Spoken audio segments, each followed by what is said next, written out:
Welcome to the program. Now, it's been cheering news since President Bola Tinubu ordered the reopening of Nigeria's land and air borders with the Republic of Niger, along with the lifting of other sanctions against the West African country.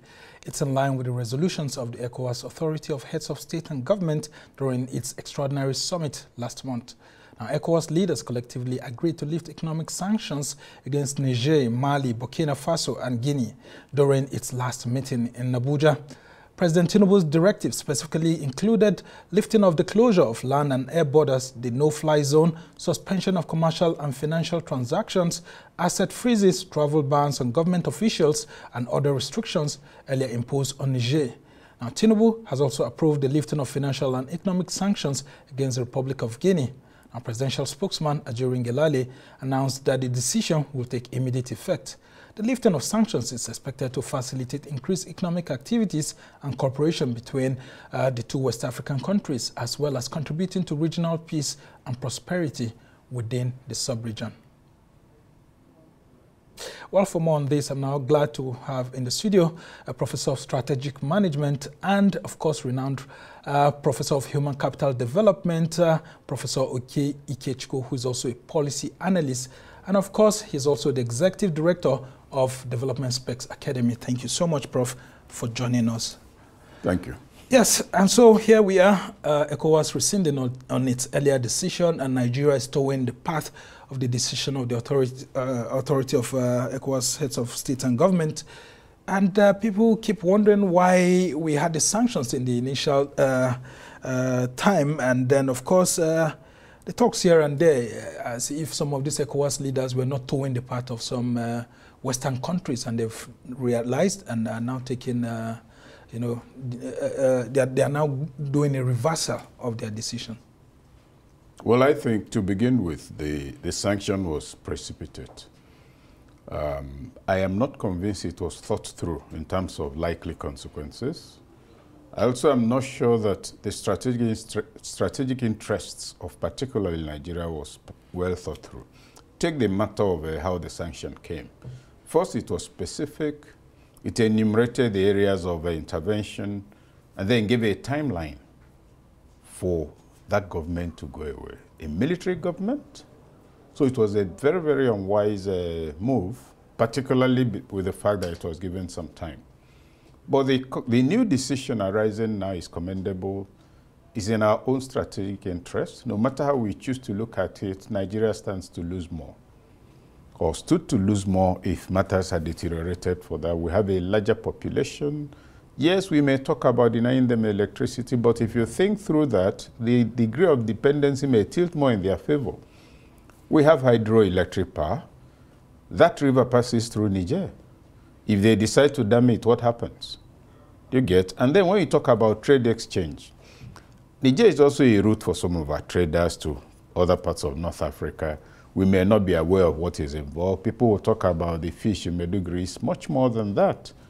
Grasshopper trade, the trade of locusts, dates palm, and even shinge, is a massive North African trade running into hundreds of millions every season.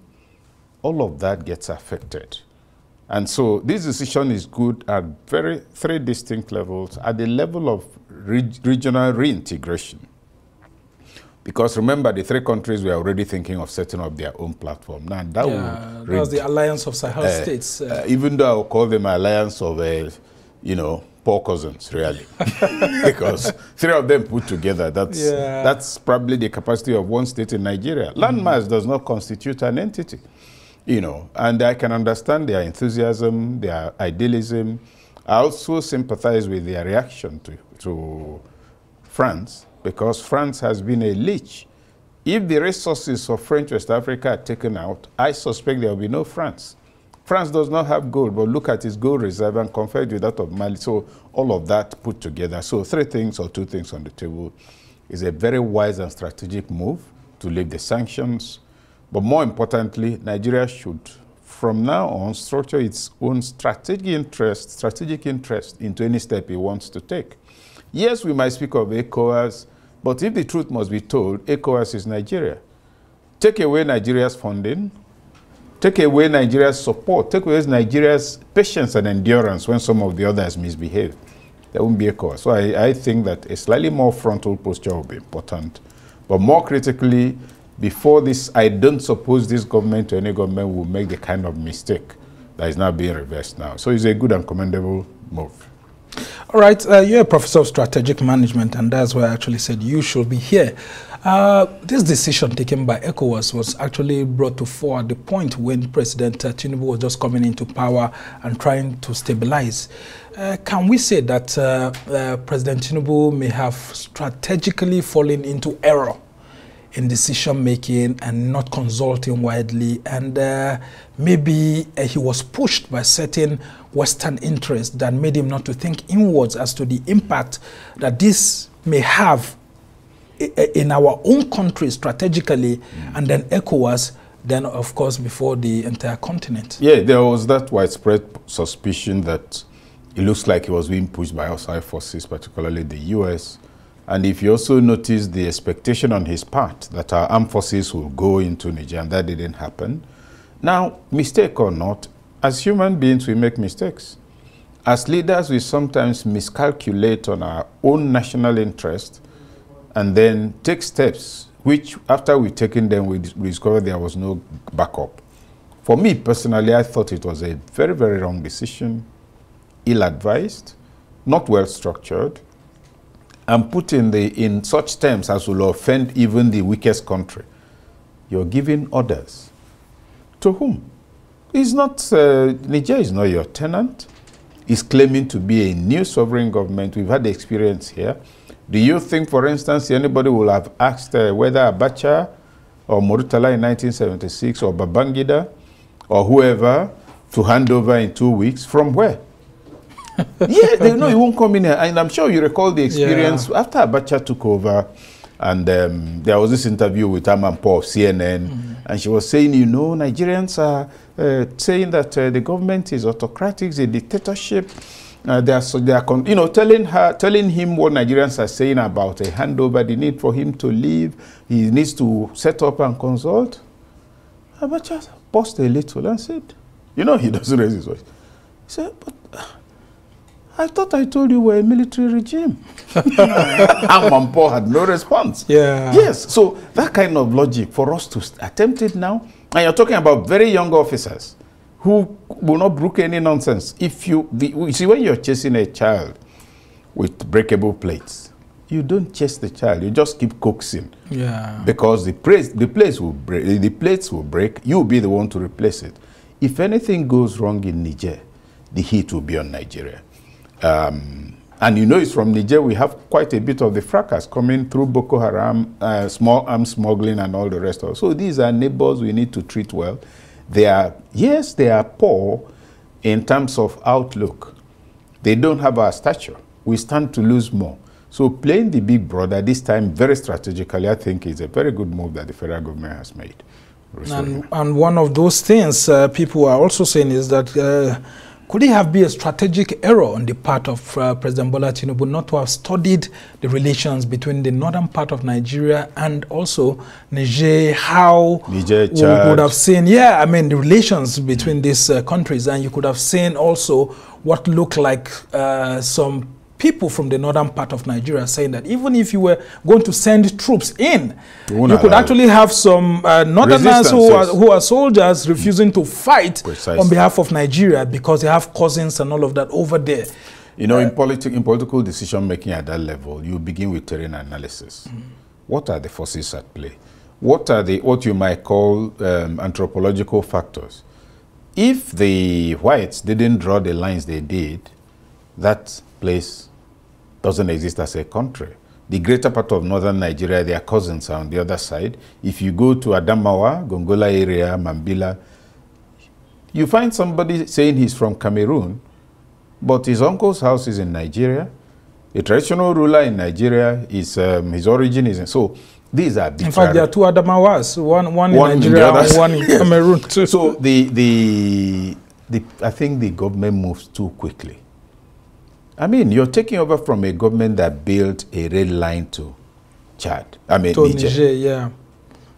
with all due respect to whatever thinking went into it, I don't know the economic value. I understand the government, the current government, even trying to erect another one. Yeah, to actually fund that project, the real project. That's not the kind of place we make that kind of. Oh, by the way, you're funding the second one to Chad. There's not one in the southeast, which has a lot of movement. You see, for that creates issues, but that's not the subject matter. Yeah. The point is that first at the level of trade, Niger, with its long, wide border, is central to most of northern Nigeria, Sokoto area, Katsina, Karanamoda, and all of that. That's number one. Number two, this is one people. That's why Daura is people in Daura, they know that they are Nigerian, you know. Yeah, I mean, they just cross. They just walk across. Walk across. I mean, no barriers most times. So these are the things you take into account and probably get people. That's why you notice when the whole thing broke, it was people from there that went to talk to them. So I believe that the terrain was not studied sufficiently, and that decision was precipitated. The army to go and take, that's invasion. Do you have the resources? You've not been able to cope with Boko Haram. Even with multinational joint task force, you're not coping with Boko Haram, but you go and reinstall a government. So it was a miscalculation. Maybe we put it to the fact that he just came in new. Yeah, and maybe the euphoria of being made the ECOWAS, the chairman of the ECOWAS heads of state. But there's also that strong story that the US was involved. If you remember the circumstances of the demise of Gaddafi, it was a congruence of the US, France, and the rest of them. The man died, they are taking their oil still. So Africa is treated without conscience by the international community. It's a source of raw material. The lives of the people don't really matter. And you use them to drive your strategic interest. Make a lot of profit from them. Sometimes, maybe, let's suppose you make $1 trillion, you go back with $500 million as aid. And it's being counted how you're helping Africa. You know, that swindle is still on. Strategic error. Okay, so let's talk about the losses. I mean, we've had these sanctions in place over time. Niger suffered in terms of electricity supply, and then, of course, food shortage at some point. And then, of course, sanctions, I mean, from different parts of the world. What did Nigeria actually lose while closing its borders with Niger? Well, at two levels. At the level of formal trade, many long-distance, I'll still call them trans-Saharan traders, lost a lot of mileage. You're used to taking grain to Cairo through Niger and all of that. All of a sudden, your loaded vehicles can't go anywhere, and nobody is buying it here. So if you talk of in terms of actual impact on lives, a nation with a larger population, an active trading population, lost much more. Because we talk about trading and we think it's Igbos, Lagos and all of that. The amount of trade that goes on in the north, if the volume is requantified and recalibrated, people will just be dumbfounded. Just through Jigawa alone, Dabino, that's dates palm. Yeah. Yes, and that's how I got to, there are several species. The one from Fez and all of that, and you're talking about massive truckloads of them in the tens and hundreds, continuously moving. Then I mentioned low-cost trade. That's how you see a trailer. A trailer with 14 tires, complete with a tarpaulin high, with bags you think is bags of beans, is low-cost. So there's a thriving economy that suffered.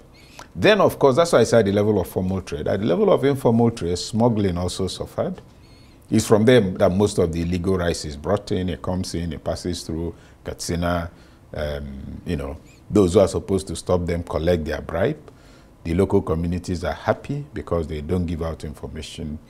All of that impacted. The positive that could have come from that was that while it lasted, the federal government could have used that opportunity to reconfigure border security, immigration issues, migration issues. Since there's no traffic, you then be able to trace and determine points where certain things. I thought it was an opportunity to even install a bit of improved tech support for border security. It was a missed opportunity. At the level of trade, we lost more than they did.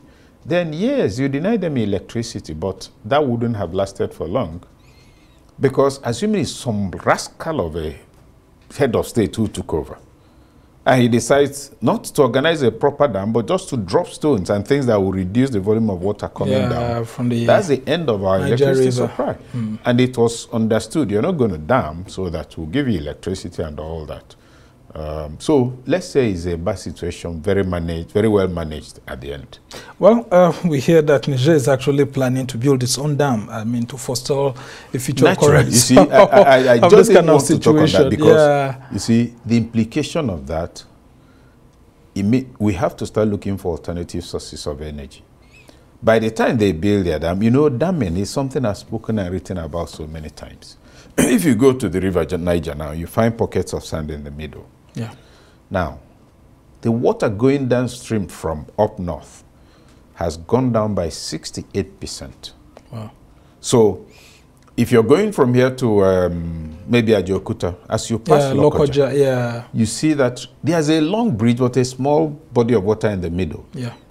All that hill on the side used to be where the water level was. You had river transport through Benue River.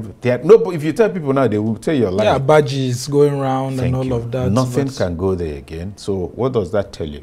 Local economies have died out. The ecology of the area has changed. People are building on what used to be dry land. And that's why whenever you have flooding in Lokoja, real flooding, when Cameroon releases water, it covers the rooftops. Because that's where the river used to be. So the river filling up again claims what belonged to it. Now, if they dam, the water coming into Kainji will drop dramatically. Our electricity supply, even as it is, when it's dry season, we get less water. Here in Abuja, I think in the last 2 or 3 months, the level of heat is like after the last 2 or 3 months, no matter what sin you've committed, you may not need to go to hell. For those and of course, that's why we actually brought in our second topic. We are going to be talking about cooling because, I mean, the climate change situation in Nigeria is going way out of hand. Yeah, it's a very bad one. And the worry is also government approach. We are talking about climate change. We are not looking at ecological, human geography issues in it. Now, up north, south, northwest, northeast, that's where you have Boko Haram. That's why you also have a very large population of massively displaced people. As you've displaced them, they stopped farming. They were farming wheat, sugarcane. Now, reed desertification has claimed that place. So even if all the terrorists go away, you're going to take between 9 and 15 months to make it farmable again. And then, so all of that together. So you find that going back to Chad, to Niger, yeah. Now they've woken up to their unacceptable dependency in the area of power, and they're a sovereign nation, they can decide to dam. It's for us to now negotiate. But more than negotiate, we should compel ourselves to see that we have so many alternative sources. There's wind energy in the Bar Beach area. The case of solar energy is unbelievable. Even for water in the north, there was, I think it was in Mexico, you know, where in a desert, but every morning you get drums of pure spring water. How do they do it? You have steel rails, and you know, as the wind is blowing on it, it's freezing, and water percolates, and there's a pipe that services a village. Wow. No, there are so many things. Yeah, I mean, technology keeps improving every day. So, well, as we try to round off the conversation, you talked about renegotiating with Niger and all of that. And I've had some conversations with some former ambassadors, and they tell me that when we do resume negotiations with Niger, we are going to be negotiating from a position of weakness. Because even our president, President Tinubu, has lost respect in the eyes of Nigerians, including the junta there. I mean, Chiani, who has the junta there, has said he doesn't want to see President Tinubu, neither does he want to have a table discussion with him. So how much of a weakness will it be when we actually resume negotiations with Niger? No, first of all, he must have that discussion whether he likes it or not. This is international politics. And you know, in international politics, every nation says, here I am, so that others will say, there you are.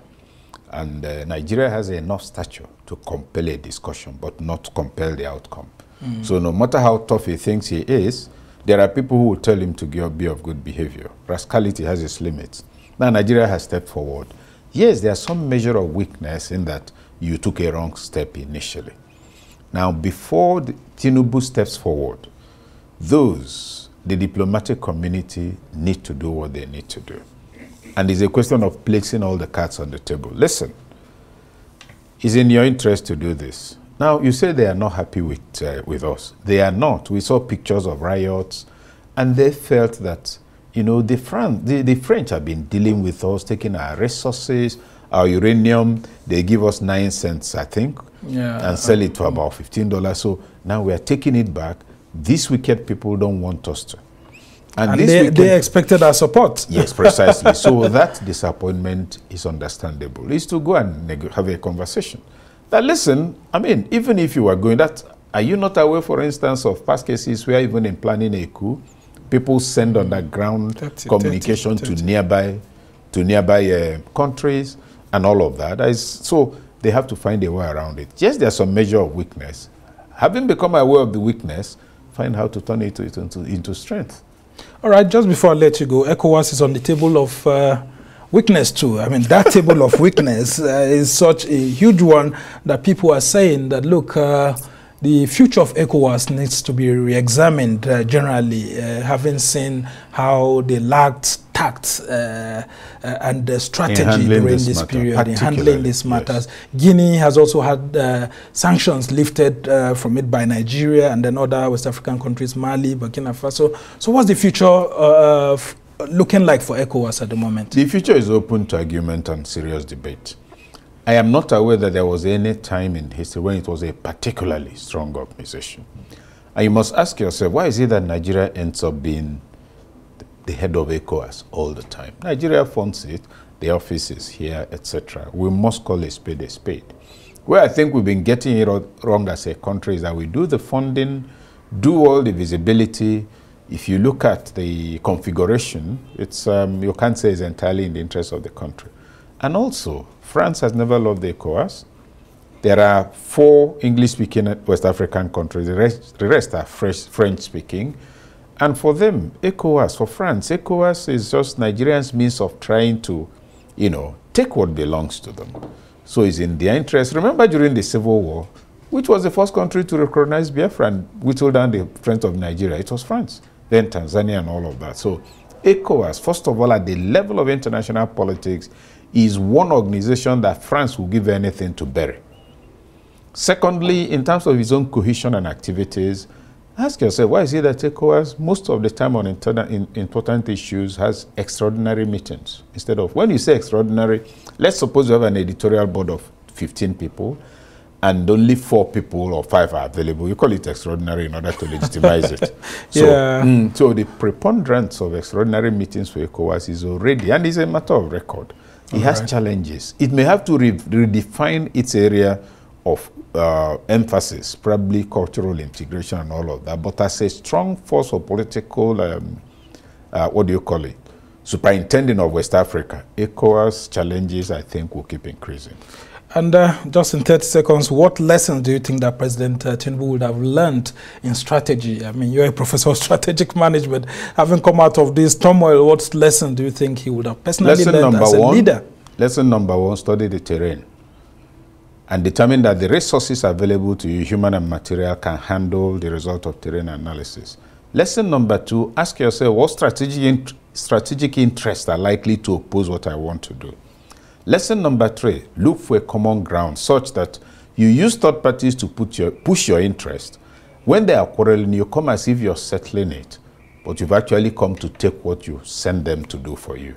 Those are the 3 takeaways I think must have come to him from this. All right, we must thank you so much, Professor Okey. Ikechukwu is a professor of strategic management and human capital development. We must thank you so much for joining us, and you're also the head of the Development Specs Academy, and you've been helping us to understand all the issues related with Nigeria lifting the sanctions against Niger Republic, of course, Mali, Burkina Faso, and then, of course, our major focus was on Niger, and of course, Guinea is not left out of the table as the sanctions have been lifted.